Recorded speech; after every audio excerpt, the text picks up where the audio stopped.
when Zane watches the replay, he'll see me do a little head bob because I was thinking of the old song "Sharing is Caring." It can be fun, but I think I think generosity really is just. Sometimes we share our lack of talents with others too. But I think generosity is just sharing resources, whether it's. All right. Well, welcome everyone to Friday Conversations. This is down a little bit. Russell and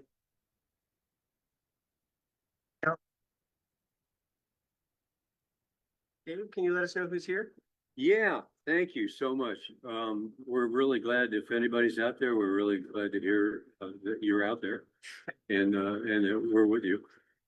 My name is Dave Ribble from Stand Out Mastery. Stand Out Mastery is a way of coaching folks who are a little bit skittish about public speaking or communication or connection or collaboration. And we're looking for open enrollment. We're also offering for the month of February, a couple of hours of one-on-one with anybody that wants to talk about business in whatever way it means. I'll bring my ringer wife in, who has been in the promotional marketing business for 4 decades. So that is that. And I will say one more time, I'm Dave Ribble from Stand Out Mastery. What the rest of the group is going to do today is say who you are in your company, talk about it, and then come back one more time, please, with your name and the company. Steven? Sweet. Well, I'm Steve Hicks. I run Thriving Body Holistic Fitness, and this weekend being Valentine's weekend, for all those single people lacking eye candy, I got a promo on my OnlyFans page right now. That's a joke. I don't have an OnlyFans page. Or do I? I don't know. I have to go to the website and find out. That's thrivingbody.fit/wellness. Good luck. And that's Steve Hicks with Thriving Body Holistic Fitness. Thank you. I'm John with LUMP, LOMP, lots of moving parts. That's a AI tool that allows the buyer to be placed in front of the seller under their terms. That's LUMP, LOIM, or LOMP, lots of moving parts. All right, welcome. And Sure. Dave, thank you for that warm up. I'm Jonathan Biron. I am a realtor here in Spokane. I help people buy houses, sell houses, get involved in real estate, and answer all your real estate questions. So if you're interested in real estate at all, I would love to have a conversation with you and see if we can help you move forward. And who are you again? Jonathan Biron. Thank And you. company? I'm with Real. My personal company's name is Our Home Spokane. Very good. Thank you. Thank you. Hello, Nazira with Compassion Catering, Allergy Friendly Catering Company. We service here in the Northwest. We do wedding catering, memorial services, corporate catering, anywhere where there's food needed, even with Realty. If you have an open house, we'll provide some snacks there, hors d'oeuvres. Nazira with Compassion Catering. Hello, I'm Zane Schwendiman. I'm with ZebraGo, and we help answer customer calls. And we're not just answering calls, we're getting people on your schedule. So we make sure when a call comes in, it's not getting missed, and we're getting that customer scheduled for you so you can focus on what you do best, which is not customer service. That's what we do best. Again, Zane Schwendiman with ZebraGo. My name is Alec Gonzalez. I'm a life coach and a spiritual director for pastors and leaders in the local church, but I also work with business owners. I was thinking about this on the way here, actually. A lot of times, something's not working and something needs to change, but you don't know exactly how to go about the change that needs to happen because you just know something's wrong, but you're not exactly sure. A coach and a spiritual director can help you focus on the problem and create understanding, clarity, direction, action, accountability, and celebration in order to change your life. And that's what I do. Help people change. Alec, coaching the red line. All right. Interesting. I think I'm going to steal that actually. Rob with Idic Designs. So sometimes your business things are just not working right. We've heard that before. Everything you try just doesn't quite come out the way you want it. And I know it's because you need to start with the fundamentals and data. And that's what I like to do. at Edic Designs, and I'm Rob. Fantastic. Jonathan, Yes, sir. are you ready to go? I am. What are we gonna talk about today? Well, I'll get to that in a minute, Dave, but I want to highlight, I'm looking around the room and we're all drinking these amazing off days. Oh, literally, we all are. Oh, Dave, hi, Dave, hi, Dave. We're here at weeks for Nice. We're here at Dry Fly and they have this amazing non-alcoholic. It's sparkling water, but it has this great taste to it. And Dry Fly hosts us generously every Friday.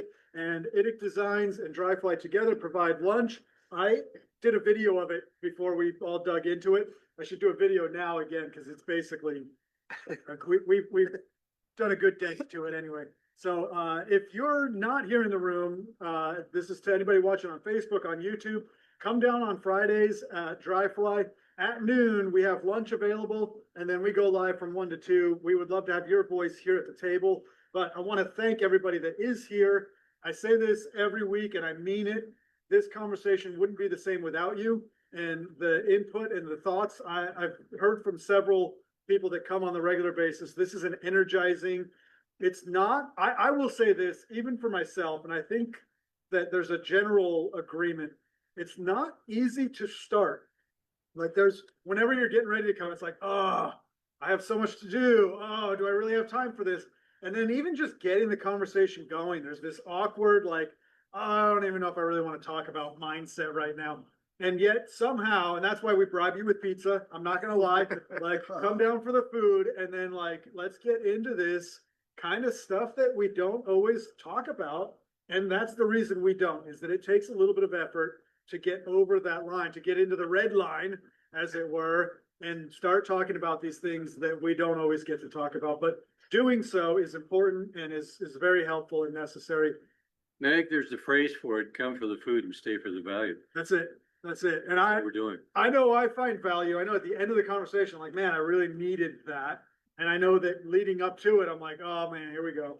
We got to actually get into it, figure this out. So this week, so every week we have a different theme. And this week, the theme is generosity.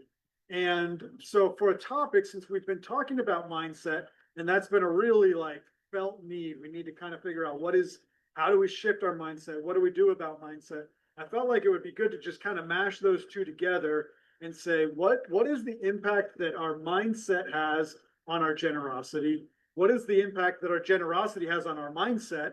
And how do we take all of this information that we all consume so readily and have that actually change our lives in a way that makes us more the person we want to be? And so that's the loose leaf.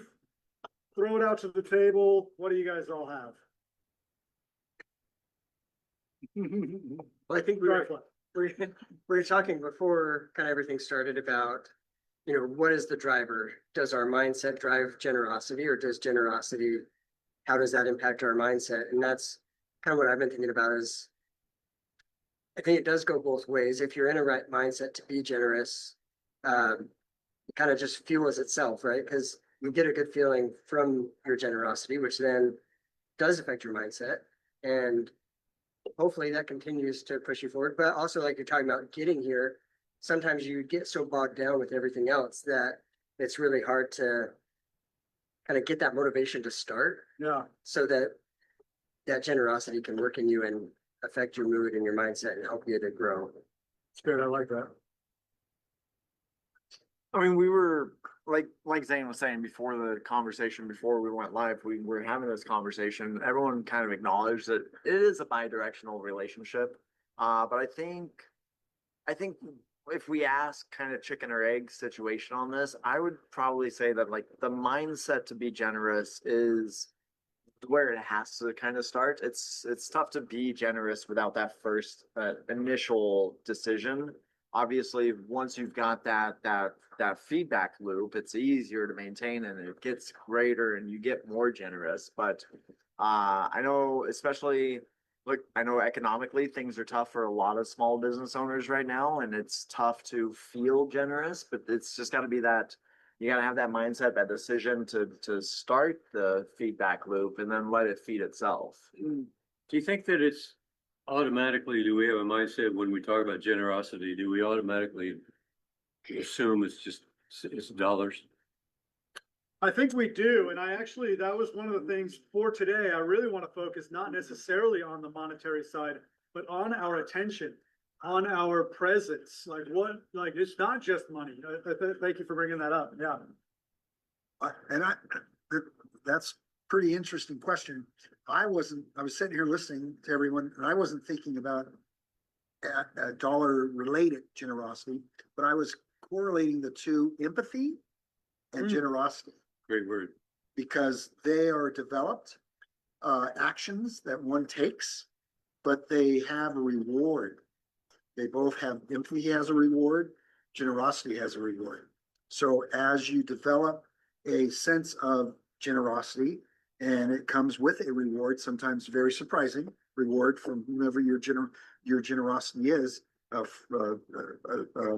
targeted for, that begins the building of the mindset. Okay, so the mindset comes after the action of the generosity. But to your point, I never thought of generosity as money. I think of generosity as you said, giving attention, giving of yourself for purposes of, I had a friend this week that he was moving, which is the worst thing that you could ever do. He's moving. But Hey, careful. I offered out of generosity help if he needed some help. And he laughed at me because I'm physically not capable at this time. But he, I immediately said, no, I can come help you because moving is horrific. I think we all agree. But that's, generosity starts with the understanding of what is accomplished, but in the reward sense of it begins the mindset growth. Does it start with empathy? Well, so that leaves itself wide open. Does it start with empathy? And that's a whole nother vein of conversation, because so you got me started. It's good. Empathy is a developed character of a person, and the question is, where did it start? In their home, in their development, and their upbringing. But once you receive, you understand that empathy is two-sided, but the reward is so much greater. Then you begin to understand that your life then can offer generosity. So It's good. okay. Actually, so I am, play the professorial role here because we've touched on a lot of different terms and they've all been in my sphere of study right now. So for instance, you talked about empathy. And one of the things that I've been listening to recently is a speaker on sales and how to be a better salesperson and so on. And one of the things she brought up around the world focus of empathy is understanding that empathy has two components to it. There is emotional empathy, which is from lived experience. You've been there, and her position is, that yes, that's real, but it's not the most useful form of empathy, because then suddenly you get into it. It affects you because you're reliving your experience. But she says there's also an intellectual empathy, which is a willingness to see things from the other person's perspective. That when you have this intellectual empathy, you haven't been there before, but you're willing to listen because you know that they have an experience and that lived experience is meaningful. And so there's a form of generosity is just simply having empathy and being willing to listen. And the other comparison that's been going through my head is even before we get to the question of generosity, there's the question of your outlook. If you're optimistic if you are abundant minded, then it's much easier to be generous because you're not looking at everything I give, whatever I give is taking away from what I have. You instead are looking at it as I have so much, it's easy for me to do this. And that's what I try to practice with small business owners is I'm not financially in positions to do everything I want to do. But I think a lot, I have a lot of strategies and things. And so anytime somebody's willing to throw me a problem, I'm willing to just sit down and say, okay, let's sketch this out. Let's figure out what might work. And then I give it back to them and say, okay, it's yours now. I can't do it. It's not for me to do, but I'm willing to help you strategize. And so generosity is just simply listening and being willing to do what you can to move people in Who's that the direction. person in sales that you're studying? Yeah. Her name is Beck Holland, BECC, Holland, HOLLAND. And she is the founder of Flip the Script. Oh, yeah. And she is on LinkedIn. And yeah, I've been getting up at 6 o'clock every morning because she's over in Milan for the Olympics. And she's running a whole series on how to be a salesperson, her strategies and things. And she has a vision of these that I just love. Interesting. Thanks for sharing that. I was just thinking while you were talking about zero sum game or gain, how do you say it? Zero sum, Zero sum game. Usually. yeah. And how we do think of, certainly in economics, they say there's only so many dollars, and if we take one, then you lose one. But in generosity, I think there's a different way of looking at this. Like, I think of love and just being kind and warm and caring and like, I like you, Steve. It didn't cost me nothing. I don't lose anything by being generous or kind or, smiling or being, courageous and encouraging. So, but it sort of smacks when we think of generosity, we start to think of monetary thought. And then we start thinking of scarcity, and then we start thinking of zero sum, when really there's unlimited almost. I mean, how much does your brain think? I know my brain's probably not as big as yours, but it thinks all the time. So being open-hearted and open-minded about giving away love and kindness, courage, encouragement doesn't cost us anything, and we don't lose. You're right, once it comes to dollars and cents, but even that is somewhat less than zero sum. Yeah, and there are economic thought that says it's not a zero sum game. Zero sum is what we have created out of the, those who have, we go back a ways to the Artful Dodger saying, those that have are blessed and those that haven't, so you might as well steal it because, it's the same. And the reality is it's not. There is an economic of pass the money through. It's a round circular thing. So even if I'm not spending the money on me, but I'm simply passing it to somebody who needs it, I am in turn going to pick up the return of that value on the other side. So, So another way to phrase that might be that you compound the value. It's good stuff and it continues to feed. So kind of with that though, my brain's going, okay, if we're looking at this, well, okay, I still get a value of it. Are we taking away the generosity of it by still looking for value in what we're doing? Do we need to have that you know, okay, yes, I'm gonna get something back because I'm doing this. Is that still generous? Well, and the thought that I had that I think echoes that is another way of looking at this is, you know, immediately I thought about the amount of time or attention that I can give to any one thing. There is a limitation to that. I'm here on a Friday afternoon with you guys. I'm not home with my family right now. And if I only ever give generously of my time to people that aren't my family, then my family doesn't get my time. Conversely, if I only ever generously give of my time to my family, then the rest of the community doesn't ever get that piece of generosity. So it becomes not necessarily a question of, are you generous? It's with what are you generous?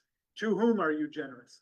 And when you start to look at it with that, it can also apply to money.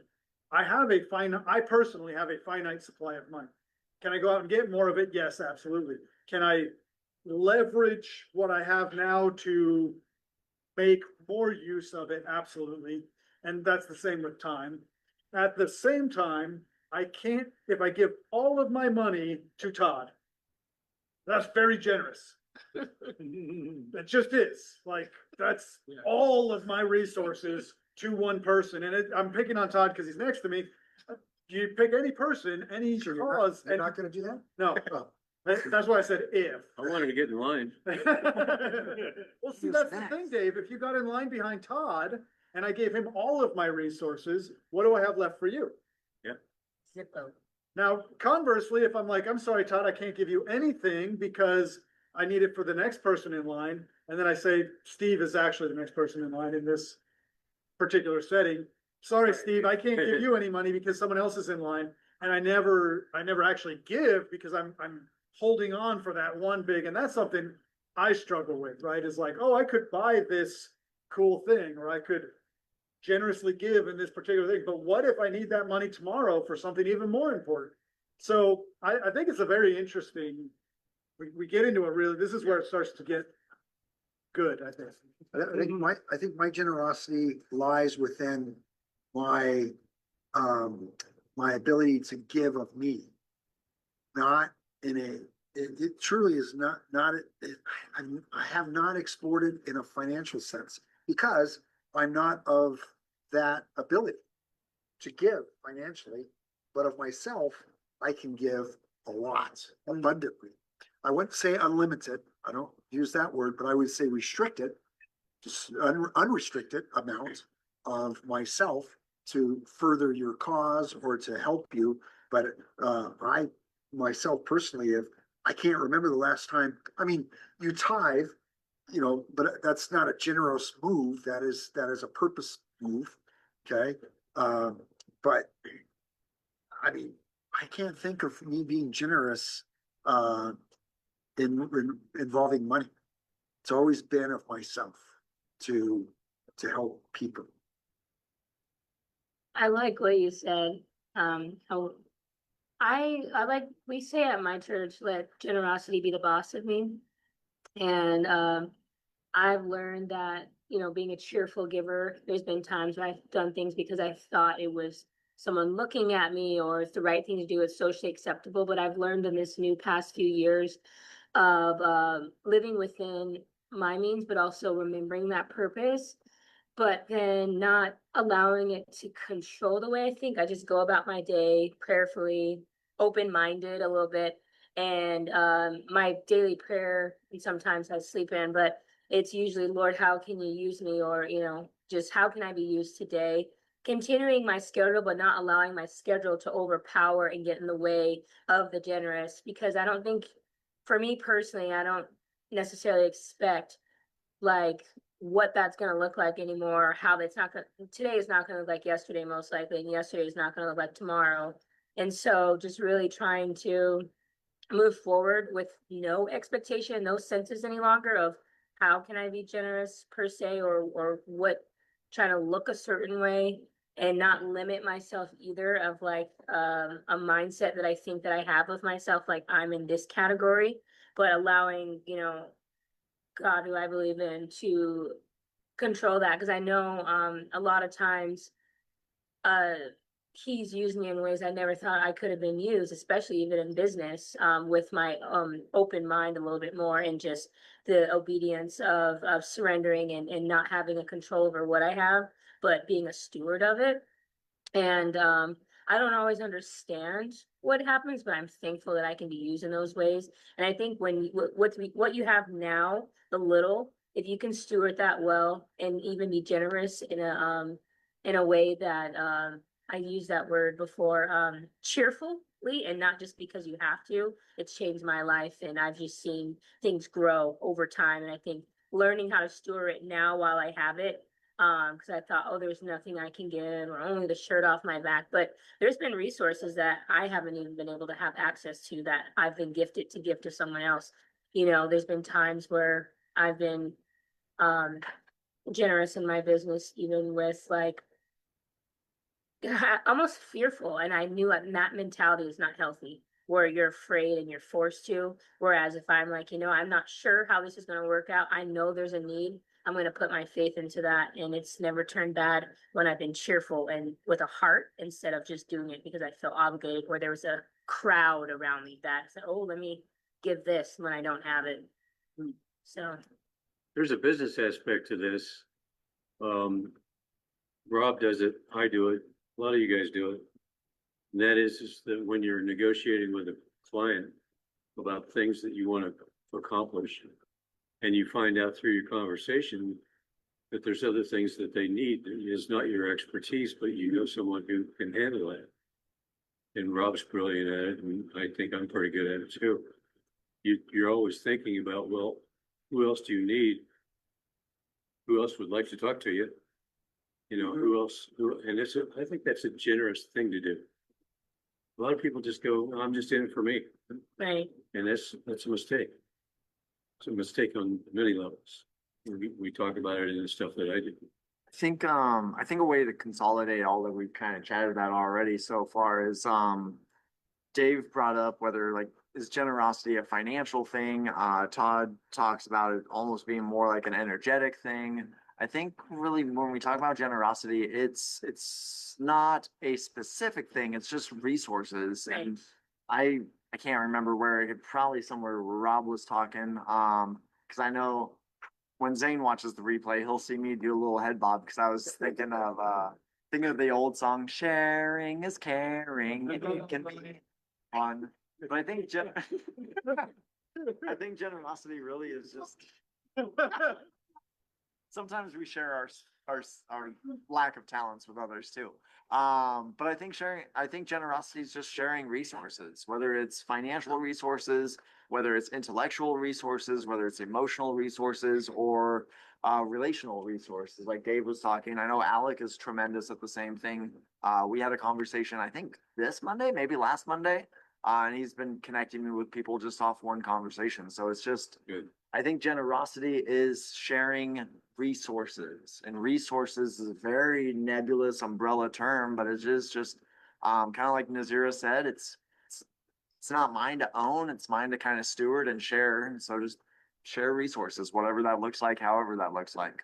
And that may step us away from other so-called networking groups or groups that are out there getting together. And that's one of the things that really appeals to me is being here for SSBE. Go ahead. This is kind of funny actually, because yesterday I was actually diving myself in to help someone find a resource for like a job. They were like, hey, I'm looking for employment. So I'm like on the hunt, like, oh, I'm good, And I actually, in between of looking and helping this person, I found a big resource for myself as well. And so it's kind of cool sometimes, because when you also help someone else, you don't realize like it actually can help you too. Because That's the reward. yeah. And it Well, actually, like Rob was saying, like it's Yeah. the velocity. Things move in a circle. Doesn't just Yeah. get stuck in one place. and it was something I'd been looking for a few years now for my business. So it was like, no way. Yeah. I was gonna go back to, Jonathan brought this up because he was using the illustration of if I do something here, then I'm not with my family. If I'm with my family, I'm not here. And I used to struggle with that, especially, with my level of empathy. I'm always, seeing people that I just wish I could do more and things. And I always wondered, how do you do? I had a friend that helped me a little bit with this. And he talked about it, it's like, if you feel the urge to give, and you're across town, it's like, but if you see the same need and it's local or it's close to you, then that was his boundary. That was like, there's a lot of people who have needs and they're all over the place, but it's the ones that, and I was just thinking through a story came back to me that I've been thinking about on generosity that affected me personally. So early in my career, I was working for a gentleman who, had much more means than I did. He had been in business for a long time. I was working for him, and I was negotiating and close to closing my first real estate. And everything had been sailing, everything looked good. And then I got 1 week or out, and it was just suddenly, I was coming up $2,000 short. And I wasn't gonna be able to close because I didn't have the 2,000 and this is my problem to solve. When I have my head down, I'm trying to figure out, don't have family I can go to, can't, do these things. And at some point I walked in and Dave, there's another Dave in my life. He looked over at me and he says, "What's wrong?" And I was in there to talk to him about the business and what we were doing, and I said, it's just, I've got to close next week and I'm coming up $2,000 short. And he pulled out his personal checkbook and just wrote a $2,000 check and handed it to me. And I said, "What do I got to do? I mean, what is this?" And he says, "Oh, don't worry about it. We'll figure it out somewhere." We never talked about it again. It was never okay, you have to. But what that taught me was that, if it's mine to give and it's connected to me in some way, then my generosity, is something that should be easy. Yes, if I'm driving down the street and, I see somebody, needs help, unless it's life-threatening, it's like, well, this is not for me, but if I know somebody and I, feel that connection, then it's more important to me to act if it's possible. I actually really like that, because for someone like me who, as I got older, learned boundaries too, because you're not a savior in that way. And so I love that because it reminds you of those lines when it comes to generosity, because you can technically be doing too much that actually could hurt someone. If you want to help someone and you're just in a way, it can actually prolong the situation sometimes when you poke your head into something that you're not gifted in. So that's a good reminder.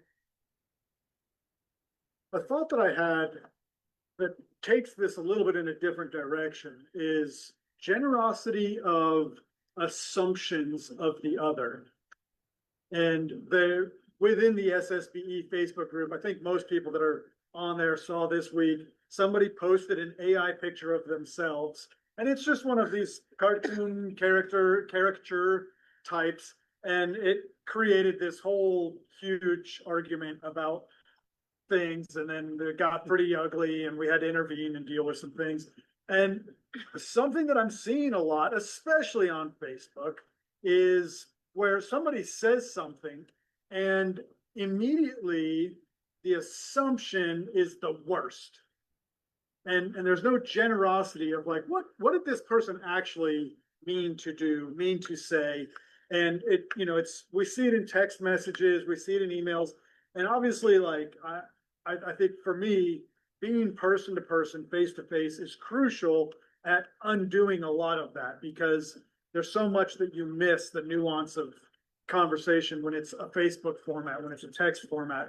But I'm curious to just shift, since we're talking about mindset and generosity, how often has that played out? And for me, my wife and I had to really work through where it wasn't that we weren't generous, but there were times that we weren't generous in our assumption of what the other was coming at us with. And that led to friction that really was easily avoided later when we said, you know what, I'm going to assume that you meant the best when you said that. But I'm also going to let you know how it sounded to me, and let's see if we can figure out how that was meant to come across. So curious to shift into like generosity of assumption. Well, I got two thoughts off that. The first one was that it happened to me last night. Yeah. My buddy, well, I'll call my buddy Michael. We were messaging and there was something in our shared fandom group where someone said something kind of went a little off the rails and people responded and he was like, dude, did you see this? And I was like, well, what you gotta know about this individual, is like they've just kind of got something in their background and their history.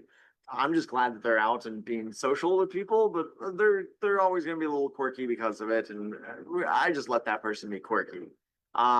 Just let understand the background. Don't necessarily just let people be people. But then the other thing at the tail end of what you were talking about was the way it comes across versus what you meant to say or something.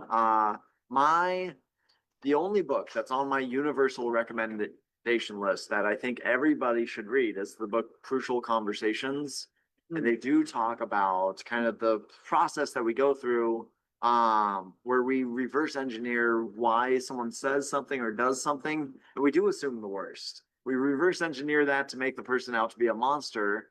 And their strategy was, it was just whenever something comes up, always ask yourself, why would a well-intended person do this? Why would a well-meaning person do this? And this came up with my brother. I don't have to use fake names for my brother.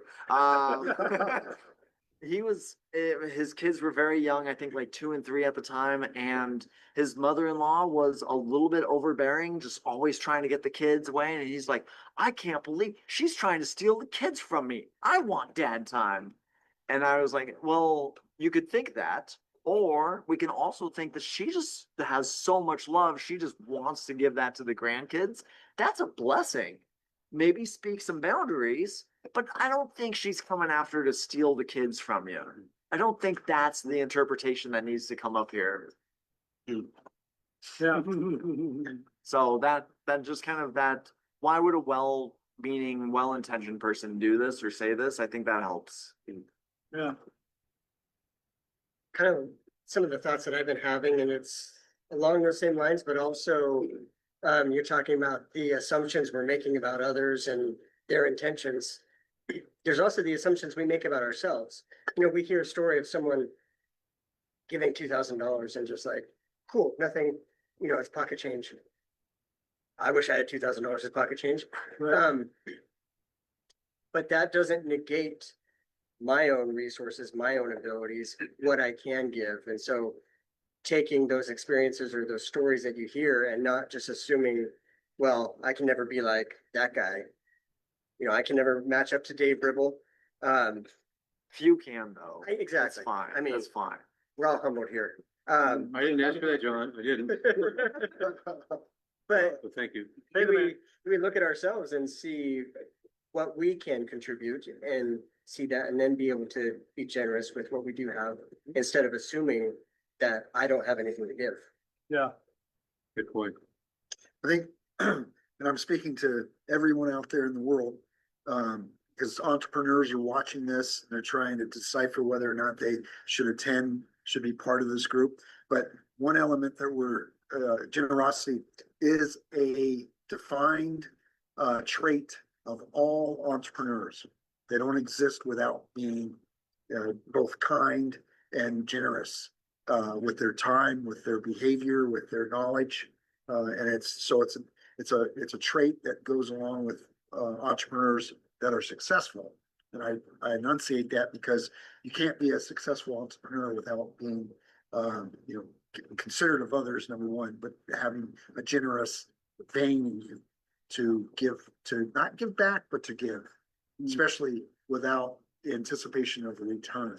Wow. That's the other people have a hang up on, you know, oh, you're so generous. Thank you. What, you know, what do I owe you? But no, you don't owe me anything. I'm here to give. I'm here to, because who you're giving to is going to give. Mhm. So you start there. So all you entrepreneurs, you have that in you. So we expect you here next week. Yeah. I saw just today, I saw just a little blurb that said, if you started reading a book or watching a movie and the main character was just scrolling on their phone, and that's all they did the whole time, you wouldn't watch the movie. And so the little post encouraged, go out and do some main character stuff today. And it's like, you know, it's like very easy to get very self-focused, So whatever that looks like, whether it's scrolling or what, you know, like, and it's not to say that those things are wrong. It's just at some point during the day, go out and do some main character stuff.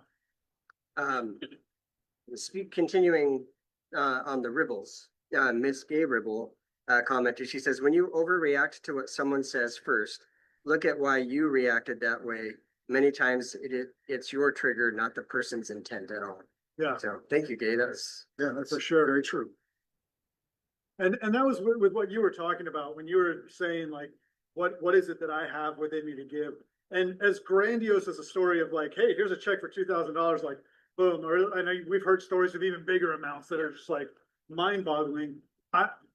While those are impressive and those are the stories that get surfaced, when somebody like looks you in the eye and smiles, like that can change your whole day. And I'm just gonna say, that's just about as free as an activity can get. Like that doesn't cost you very much at all to look at somebody and just say, just like not even say anything, just see them as a human. Like I love doing it at Costco. Oh, that's my favorite. I'm just, you know, like I'm waiting there to return something because Costco has an amazing return policy. And if I don't like something, it's going back. So there's just like sea of humanity walking past me out the doors, and I'm just seeing people, and some of them don't notice me. But when somebody you make that eye contact and you just like, I see you. I will say I had it happen at Walmart the other day. I made eye contact with somebody and we gave each other the nod and all that. And as I was walking away, I was like, and I won't betray the exact reason that I felt this, but I had this sense that he thought that we were on the same page about some things that I don't necessarily agree with. Oh, very I'll be delicate. very vague with that, but I was like, You were gonna steal something. no. Example of like, yeah, like he was like stuffing something in his pocket, and we were like, I gave him I know what you're doing, and I'm okay. It wasn't that, but that's a good example of what I mean. I was like, yeah, well, doesn't always work. at least you made him feel great about it. I'm sure he felt great. Yeah. Yes. Having affirmation in your daily walk is part of what we're talking about here in terms of having that eye contact, having that verbal, that's all generous. And it should be part of your makeup on a daily basis. I mean, whatever restaurant, you know, I always ask for a name, always ask how they're doing, you know, they reciprocate many times. I just use one word, fabulous. And most of the time they think about it for a minute, they go, well, that's an interesting word, you know, but in our daily walk, we need to have affirmations that are generous with people that we come in contact with, because it will change their life. It'll change their day, you know, especially with a good looking, very well dressed, nice, you look good today type of affirmation. People, they get all excited. Mhm. I like that shirt on you there. Thanks a lot. Good time. Has anybody seen the Progressive commercials where the guy is trying to teach the young homeowner Oh, not to be Oh, like yeah. your parents. to not be like a Yeah, that's somebody was a genius. Real quick, I was thinking about doing a station break anyway. Nazira has to leave early. Nazira, thank you so much Thank for you. being here. Thanks for coming. We appreciate you. Yep. Bye. The camera apparently didn't pick you up. Have a great day. Goodbye. There she is. We appreciate you being here. Great week. Yes, thanks. And as we segue in that way, I do want to, as you were talking about that, like, one of the things that I think makes this unique, yeah, now that it's looking at you. Let's see, Yeah, Alex, say something. Try walking. Okay, I got nothing to say. Oh, there we go. So the interesting thing about what we do here is that it is a both and of exactly that. Like, we come here and while I'm talking, you all are listening. You are giving me that thing that's known as attention. When Zane starts talking, we all give him that. And because we're reasonably small enough round table type group, we all get that opportunity to give. This is what I'm thinking. This is, and we actually have to put it into words and work through that process, and then also listen and process. So it's really, this is a commercial for people that aren't here at the table. Come on down on a Friday and be a part of that process. But even outside of that, yeah, that give and take. And I think early on, we were talking about the cyclical nature of, just generosity, change our mindset, and then our mindset makes us more generous and self-feeding. I think that idea of changing one moment in somebody's day can have lifetime consequences. There's even a lot of research that's been done on the health value, the health improvement from somebody just in a third party endorsement. If I say to Steve, Zane is a heck of a guy, anybody who heard that, their immune system is boosted. No, Absolutely. It's just crazy good stuff. Absolutely. So we can make people healthier just by lying about saying. I'm kidding, but yeah. He would go there, right? So references earlier comments in the conversation. So we currently live in an environment, and this affects me on a daily, hourly, minute basis, is I'm all driven by vibe. And vibe has a lot to do with health in my world.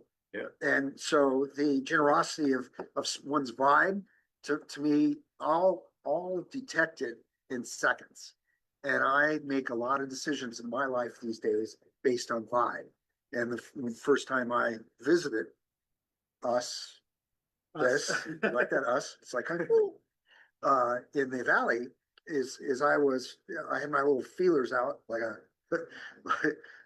never mind, like a lizard, how they put out their tongue.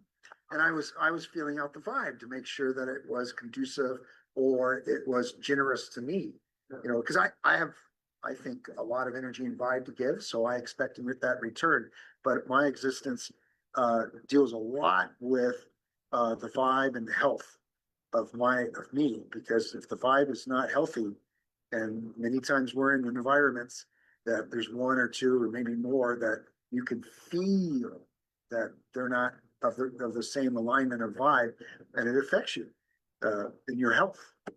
Yeah. I was wondering why you kept sticking your tongue out that day. There, Go, Steve.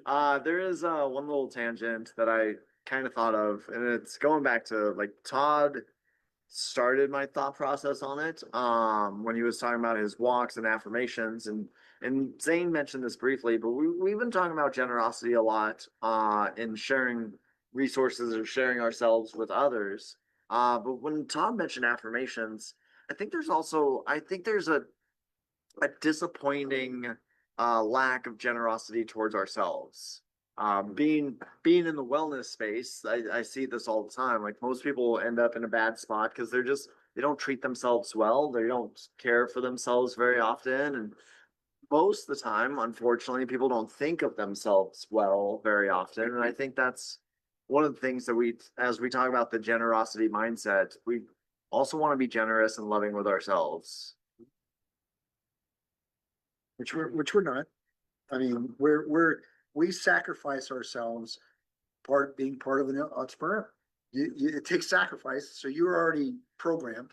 It's going to take a certain amount of sacrifice to further this person or further this cause that you're involved with as an entrepreneur. But very seldom do we reflect and look at ourselves I mean, I do. I mean, I don't take a moment and think about time.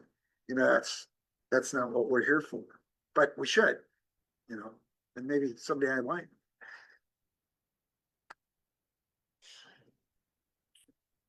Well, I just can't help but go to cold showers, self-discipline, and then also I this whole time I've been thinking I should confess, I think that being generous and really being other-centric, I hate to say it, is more new to me than I wished it was. Like, someone has said forever, you gotta be generous in business. You gotta really help people. Like, if you're not helping people, you're in the wrong business. And if it's not your mindset to help others more than they will help you, you will not be successful in business. And I've heard that for decades, but I don't think I've lived it. I don't think I've really felt it until more recently. And not because I'm good. I'm a little ashamed that, I'm 63. I know I don't look it, but, I'm kind of old. And I should have learned this, when I was Steven's age, just a pup. But sadly, I haven't, I'm learning it more recently. Maybe not last week, but, I think that goes back to Rob's earlier comment though, about like the two types of empathy. There's that lived empathy and the intellectual empathy. Like there's these common sense, like cliches and tropes that we hear all the time, and they're so obvious. But until we embody it, we don't really understand what we're saying. We don't really understand what other people are telling us. And I think generosity is that way too. We learn from a very young age that it's better to give than to receive. But it's not until like you're in that moment with an open heart that you're like, oh, this is what they've always said. This is what that meant. And so, speaking on generosity and self-generosity, I've heard you flagellate yourself. I hope that's the right word, not to get confused with anything Another else. new word for the group. Yeah. It's I've heard you flail yourself a couple times on this point. That I would encourage some of that self-generosity. It was just like, hey, it doesn't matter when I came to embody the understanding. I'm glad that I do embody it. well, let me celebrate in addition, because the self-control and the cold showers and being able to realize that a change needs to be made, like there actually has to make a change, and the ability to make the change and change a habit and do something in small particular ways that really do change outcome and change behavior.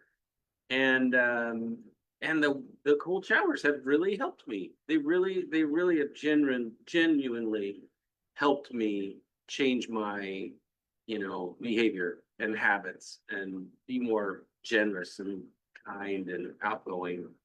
Not that I wasn't kind and outgoing before, like there's plenty of. Well, you kind of said you weren't. I'm I just know, saying. I know. But that goes to also, again, that generosity of self and, to Stephen's point of, yeah, celebrate where you are now and, who you want to be and who you're becoming, because we're all always becoming. Dave is becoming, Steve's becoming, we're all growing. And I think that's what we love about this group is we get to grow together. But it's really hard to be generous about anything if we don't feel like we have anything to give, or if we don't see who we really are. From a business standpoint, I'm gonna double back on what Robin talked about earlier. I don't think you can be a highly successful salesperson without also being somebody who wants to give, who wants to help other people. 100%. I don't care. I just know that you can't sustain not being that way. Well, to Todd's point about Unless you're a vibes, right? sociopath. Yeah. People feel that. Todd talking about his vibes and feeling the room. Yeah, if you enter a sales pitch and your whole purpose is just to sell, you don't care. Yeah. Nobody's buying. So that was actually the thing that turned my business around. I mean, I started my business in 2001, and I came from, you know, the same person who was so generous with me also had a sales system he ran that absolutely just turned me cold. And you know, I've always been on the delivery side of what you provide to people is the value here, not, you know, and he had a cold call, you know, just whatever you had to say to get them to sign the thing. And so I left that environment as an employee, and I was setting up my own business, and I said, I am a people person. That's what gets me ahead, is I have relationships with people and so on and so forth. But frankly, I you know, always have good relationships, so I got away with a lot of things of not having to focus on actually building my business. I could just kind of move along and things. But I reached a point in which I needed to change, and I realized it, and so I threw lots of money at trying to figure this stuff out. And I finally found somebody that I listened to, and it was like, oh, this guy makes sense. And one of the things that he said that made, you know, the most impact on me was, he said, if you're not helping people, you're not something. He says, so stop telling them what you can do and start listening to them of what they need and help them understand it better. And then, you know, if you can help them, great. If it's not right, the best thing you can do is move them on to somebody else. You know, it's not about closing the deal. It's not about what I can get out of this. It's all about, is this the right thing? And does it work? And I started practicing that, and instantly, you know, made two significant, you know, increases in my business that I had been struggling for a decade, and saying I need to be generating more. And it was instant once I took, you know, like Dave taught me on the other side, which is take the eyes off of what I need and start walking into things looking for what can I do to help you. And if it's for me, I'll let you know. If it's not, I'll tell you that and help you go find what it is you're looking for. I think most everybody sitting here has the same philosophy. I mean, you guys go about it your own way, but it starts with generosity. No. One of my favorite things to say growing up, and I learned this from my father, is people would say, you know, I need a favor. And the response was, I don't grant favors, how can I help you? Because a favor means reciprocation. And I need a favor. You know, I'll be here for you. But my father taught me when I was like 9 years old that when people ask for favors, tell them you don't grant favors, but you're willing to help them. And so I've lived that my whole life. So, yeah, pretty impactful. Pretty good. Yeah. Pretty good. Well, it seems like a good time to just kind of put a little bow on this conversation. I appreciate everybody's participation. I want to thank Dryfly, Idic Designs, this Off Days Soda Water that has been fueling us this whole time. Absolutely amazing. Really good topic here. A lot to think about, a lot to be generous towards ourselves about, right? If you can start into this with, oh, I'm no good, I'm not generous, I failed, I'm miserable, like you're just going to go in that direction. If we start with, by my nature, I am generous, and maybe I have fallen into some bad habits that have hampered that generosity, how can I leverage the tools like cold showers or, you know, different things that are hacks that will like reset that, and even talking to somebody close to you, somebody that knows you well, and saying, do I come across as a generous person, or do I seem, you know, in what areas could I show improvement in this? And that's not an indictment like, oh, one person I know thinks I'm stingy. I'd gladly say that I'm stingy in lots of areas of life. I frugal. There's another word that I use that I won't use in this context, but I'm cheap in some ways, and I choose that so that I can be generous in other areas. And to the people that see the cheapness, I don't seem generous, and I have to live with that because I've chosen the generosity that I choose. So there's a lot of layers to unpack. I encourage everybody to do that. I think I already did the second round of thank yous to people. I guess a call to those of you that are watching. Come on We're down. here at Dry Fly in downtown Spokane Come on down. every Friday. We would love to see you here. Be a part of it. Bring your perspective to these things. We want to hear it. It shapes who we are, and it is a valuable thing. So 1 hour will change your life. an hour to change your life. An hour every week is even, Come for the food, stay for the value. I love it. What's next week? Next week is youth and next generation, and we'll probably stay in this trend of talking mindset. So we would love to see you all here next week. Thank you for that, Dave.